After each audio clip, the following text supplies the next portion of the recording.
On Reddit, someone shared a story that feels like it came straight out of a horror movie. It starts with a wife who loves her husband, but then something changes. She becomes obsessed, dangerously obsessed. And by the end, you will understand why the phrase, "I found you," became the most terrifying text message he ever received. I never thought my wife was crazy. I thought she was just deeply in love with me. But looking back now, I realized the signs were always there. I just did not want to see them. It started small. She would peek around corners to see what I was doing. She would check my phone when I was in the shower. She would ask me where I had been, who I had talked to, what I had said. At first, I thought it was sweet. She cared. She wanted to know everything about me. But then it escalated. She started following me. Not just casually, intentionally. She would leave work early to follow me to the gym. She would sit in her car outside my office building, just watching. She would show up at places I had mentioned going and act surprised to see me there. When I asked her about it, she would laugh it off. She would say she just wanted to spend time with me. She would say she missed me. She would make it seem like I was the one being unreasonable for questioning her. But the following became obsessive. She knew where I was at every moment of the day. She had apps on my phone tracking my location. She had passwords to all my accounts. She knew who I had texted, what I had said, when I had said it. I felt suffocated. I felt trapped. But every time I tried to talk to her about it, she would cry. She would say she only did these things because she loved me so much. She could not bear the thought of losing me. She needed to know I was safe. She needed to know where I was. I started to believe that maybe I was the problem. Maybe I was being too suspicious. Maybe she really did just love me that much. But then, things got darker. She started leaving notes around the house, little messages saying things like, "I am always watching you. I know where you go. I know what you do." At first, I thought it was a game, some kind of twisted romantic gesture.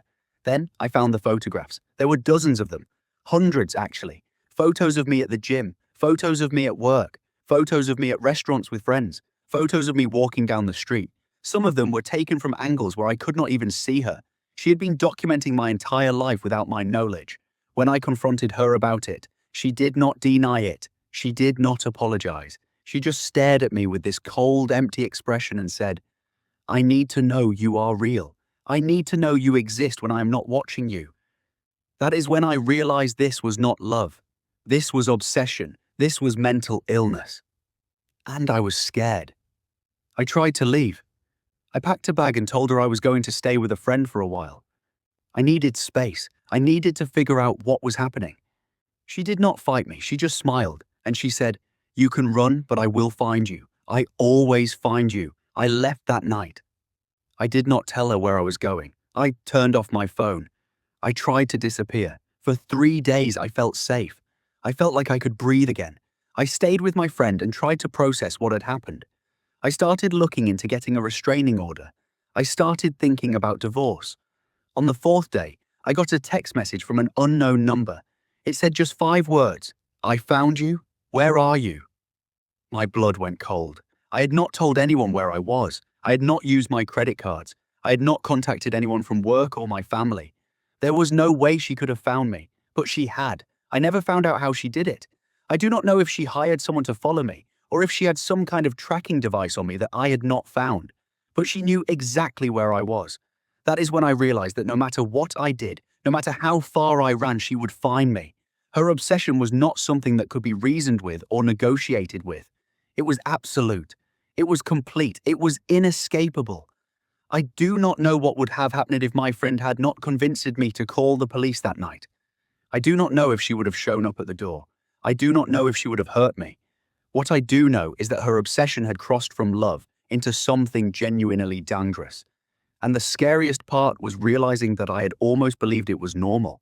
I had almost accepted it as the price of being loved. If you are in a relationship and someone is monitoring you, tracking you, following you, controlling where you go and who you see, that is not love. That is abuse. That is obsession. And you need to get help. Do not wait. Do not try to fix it. Do not believe them when they say they only do it because they love you. Because obsession is not love. Obsession is a cage.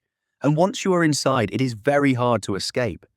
Thank you for listening to my story. If this story terrified you, You know what to do. Smash that subscribe button and turn on notifications so you never miss a story like this. And drop a comment below. Have you ever experienced obsessive behavior from someone you loved? Let us talk about it. Thanks for watching, and I will see you in the next one.